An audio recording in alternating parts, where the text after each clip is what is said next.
Si vous souhaitez paraître plus jeune, vous devez vous concentrer sur la zone du contour des yeux, car les études scientifiques suggèrent que la zone des yeux est la plus importante dans la perception de l'âge d'une personne. Je vais donc vous partager mon expertise pour améliorer les rides, les cernes, les poches et les paupières tombantes grâce aux soins du visage, à la médecine et à la chirurgie esthétique qui peuvent apporter d'excellents résultats, mais aussi créer de véritables catastrophes. Scientifiquement parlant, les ingrédients cosmétiques efficaces pour améliorer le contour des yeux ne manquent pas. Mais dans cette vidéo, je ne vais pas simplement vous donner une liste d'ingrédients ou simplement vous donner une liste de produits. Je vais aussi vous expliquer comment sélectionner les meilleurs produits en fonction de votre problématique. Car on ne va pas du tout choisir les mêmes cosmétiques si on a des cernes bleues, des cernes bruns, des poches ou des ridules. Je vous propose donc d'améliorer votre contour des yeux en 5 étapes. Et la première étape est d'établir le bon diagnostic. Parfois, il est facile de savoir quel type de cerne on a, mais ce que je constate souvent en consultation, c'est que dans les faits, on se trompe souvent. Donc je vais vous montrer des photos et des vidéos libres de droit et on va faire quelques diagnostics ensemble. Ce que je peux voir sur cette vidéo, c'est un véritable cerne bleu avec une composante vasculaire. Sur cette photo, on voit un très léger cerne bleu qui est aggravé par un cerne creux, c'est-à-dire que la jonction entre la zone de la paupière et de la pommette forme un creux qui crée une ombre qui aggrave l'aspect du cerne. Sur cette vidéo, on peut voir un cerne brun, mais vu que la personne est maquillée, je ne peux pas être sûr de mon diagnostic. Là, on est sur un vrai cerne brun qui a sûrement une origine ethnique, car on peut voir que la paupière supérieure est aussi touchée. Sur cette photo, on peut voir une petite poche de graisse au niveau de la paupière inférieure et une paupière tombante, notamment au niveau de la partie externe de la paupière. Sur cette photo, on peut constater quelques ridules et un cerne creux qui peut donner un air fatigué. Là, on est malheureusement clairement sur la photo retouchée. Ce type de photo est simplement là pour donner des complexes. Je tiens à rappeler qu'il est tout à fait normal d'avoir quelques ridules ou des cernes et la vidéo du jour est là pour voir comment on peut améliorer notre contour des yeux sans se créer de complexes. Pour continuer, je souhaiterais vous montrer des mini poches malaires. Elles ne sont pas très visibles, mais vous pouvez voir la différence entre les poches sous les yeux qui se situent ici et les poches malaires qui sont dues à une accumulation de lymphe par le ligament zygomatique. Et sur cette photo, on voit des poches malaires beaucoup plus visibles. Donc une fois qu'on a fait le bon diagnostic, on passe à l'étape numéro 2, choisir des bons produits cosmétiques. L'une des principales préoccupations au niveau du contour des yeux, c'est la coloration du cerne. En cas de cerne brun de type pigmentaire, je vous conseille tout simplement de choisir des produits cosmétiques contenant des dérivés de la vitamine C. Parmi les produits que j'ai apprécié utiliser, il y a le Cetango crème contour des yeux de Drunk Elephant qui est vraiment très bien formulé. Il contient 8 peptides, 5 formes de vitamine C, des céramides et des huiles végétales. Je ne m'attarde pas trop dessus car j'en ai déjà parlé à de nombreuses reprises. Une alternative, c'est la crème C5 Booster de Polite Choice. Elle contient 5% de vitamine C hydrosoluble et liposoluble et alliée aux peptides, elle booste la production de collagène et uniformise la couleur des paupières. Et le zérambone, qui est un actif issu du gingembre, se focalise sur les anomalies pigmentaires et stimule la microcirculation cutanée. Mais vous pouvez aussi utiliser des produits qui ne sont pas destinés au contour des yeux. Vérifiez simplement qu'ils ne contiennent pas d'huile essentielle ou d'alcool asséchant afin de ne pas irriter cette zone délicate. Parmi les autres actifs que vous pouvez utiliser, je vous recommande l'acide tranexamique et l'alpha-arbutine. Et je vous donne quelques recommandations de produits à tarif abordable dans la description de la vidéo. Si votre problématique ce sont les rides ou le cerne bleu, il va falloir se focaliser sur le derme pour diminuer l'aspect des rides ou pour agir sur la finesse de la peau des paupières qui est la principale cause du cerne bleu. En effet, c'est cette finesse qui fait que l'on peut voir par transparence les vaisseaux et les muscles orbiculaires. Pour épaissir le derme, la famille d'actifs la plus intéressante, ce sont les rétinoïdes, car ils agissent en profondeur pour stimuler la production de collagène, d'élastine et d'acide hyaluronique. Il est donc intéressant dans le cerne bleu, mais aussi pour atténuer les rides et les ridules. Si vous décidez d'utiliser les rétinoïdes sur le contour des yeux, la seule chose que je vous recommande, c'est d'être très précautionneux et de ralentir la cadence si vous avez des rougeurs. En produit spécifique pour le contour des yeux, je vous propose le sérum au ginseng et au rétinal de la marque Beauty of Joseon. Sa formule est bien pensée avec un prix abordable. Ce sérum est composé de 2% de rétinal sous forme de liposome, ce qui correspond à peu près à 0,02% de rétinal. Il contient aussi du ginseng qui a de nombreuses vertus pour la peau et de nombreux humectants comme la glycérine et l'acide hyaluronique. Pour préserver le contour de l'œil, la formule contient aussi du niacinamide, des céramides et des huiles de macadamia et de colza qui permettent de diminuer la perte instantanée sensible en eau de vos paupières. L'autre famille particulièrement intéressante pour améliorer les rides et le cerne bleu, ce sont les peptides, qui sont à la fois efficaces sur les rides dynamiques et sur les rides déjà installées. Et contrairement au rétinol qui peut aggraver la situation au début à cause d'un assèchement et des irritations, les produits aux peptides vont avoir un effet sur le long terme, mais aussi un effet immédiat. Un produit que je trouve bien formulé, c'est celui de The Ordinary, avec leur sérum multipeptide contour des yeux. On retrouve dans sa composition de l'acétylglucosamide et du niacinamide. Le sérum contient aussi 4 peptides, comme son nom l'indique. Le premier, le palmitoïde tripeptide 38, qui stimule la production de collagène. Ensuite, on retrouve l'acétyl tétrapeptide 5, connu pour ses propriétés apaisantes et hydratantes. Et il a aussi une action sur le drainage lymphatique en réduisant l'apparence des poches. Le troisième, c'est le myristol nonapeptide 3 ou rétinopeptide, qui imite certaines fonctions du rétinol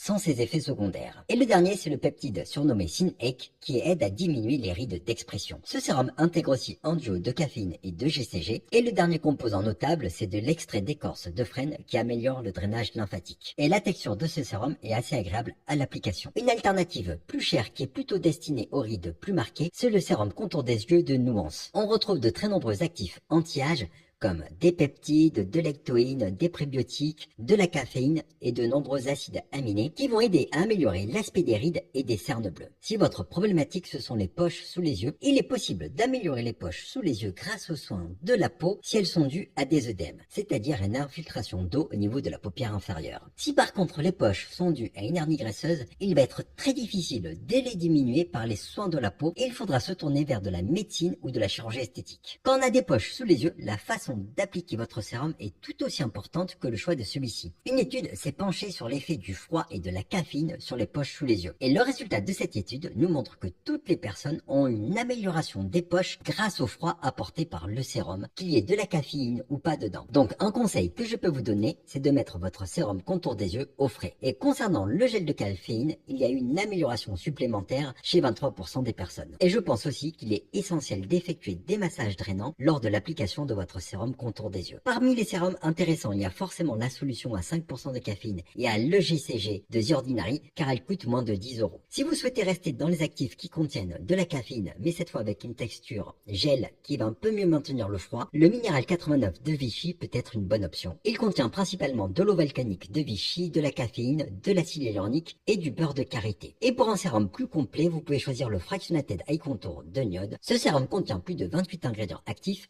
et dans le cadre des poches sous les yeux, celui qui m'intéresse le plus, c'est le tétrapeptide qui cible l'enzyme de conversion de l'angiotensine qui a une action sur les vaisseaux pour améliorer le drainage lymphatique. Maintenant, on arrive à la troisième étape qui est d'adopter une bonne hygiène de vie. Comme vous le savez, c'est pendant le sommeil que votre corps se régénère et le manque de sommeil est une cause très fréquente d'apparition des poches ou des cernes. Donc essayez de maximiser votre temps de sommeil, même si je sais qu'il est parfois difficile d'y arriver, notamment lorsqu'on a des enfants en bas âge ou que l'on travaille de nuit. Parmi les autres conseils que je peux vous donner, il faut bien évidemment diminuer au maximum l'alcool et le tabac. Une étude réalisée sur plus de 3000 femmes a prouvé que la consommation d'alcool et de tabac provoquait un vieillissement accéléré du visage et l'apparition de poches sous les yeux. Sur le schéma B, vous voyez l'impact du tabac au fur et à mesure des années et sur le schéma C, l'impact de l'alcool. Je vous conseille aussi de pratiquer une activité sportive régulière pour améliorer le drainage lymphatique. Et un autre conseil que je peux vous donner, c'est de réduire votre consommation de sel, car le sel augmente la rétention de l'eau et favorise les œdèmes. Un autre conseil, c'est de surélever votre tête pendant le sommeil pour améliorer votre drainage lymphatique et ainsi diminuer vos poches et vos cernes. Et un autre élément important, c'est le port systématique de lunettes de soleil et l'application d'une crème solaire pour limiter l'impact des rayons UV sur la zone délicate du contour des yeux. La quatrième étape est optionnelle. Il s'agit de la médecine esthétique qui peut améliorer le cerne, les rides de la patte d'oie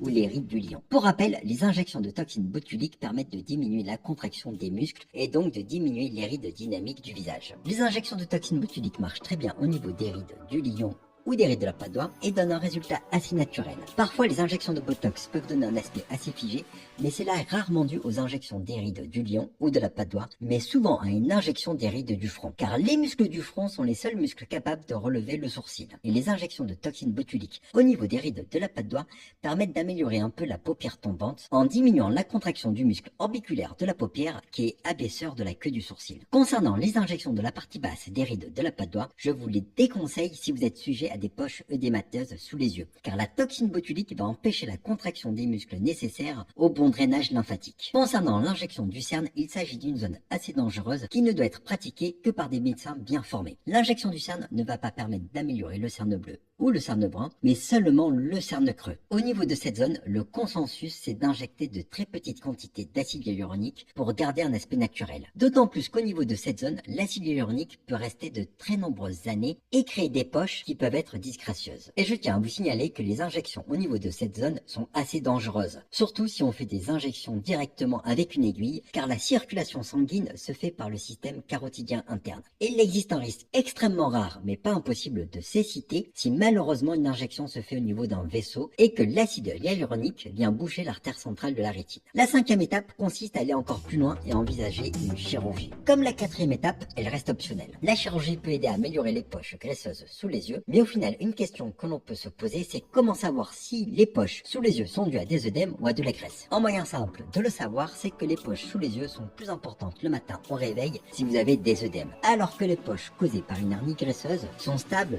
du matin au soir. Il s'agit d'une chirurgie assez délicate qui doit être réalisée par des chirurgiens spécialisés, ce que je ne suis pas vu que je ne pratique pas de chirurgie des paupières inférieures. Par contre, une chirurgie que je réalise plus fréquemment, c'est la chirurgie des paupières supérieures qui permet de traiter des paupières tombantes. Et mon principal critère pour décider du bien fondé d'une intervention, c'est de voir si le regard a vraiment changé, car on peut avoir un léger excès de peau et garder un très beau regard. La chirurgie des paupières supérieures est très efficace, mais de mon point de vue, il ne faut pas opérer sous prétexte que l'on a un léger excès de peau, mais seulement si on a une véritable gêne avec une sensation de pesanteur sur les yeux. J'espère que cette vidéo vous a plu, prenez soin de vous et à bientôt.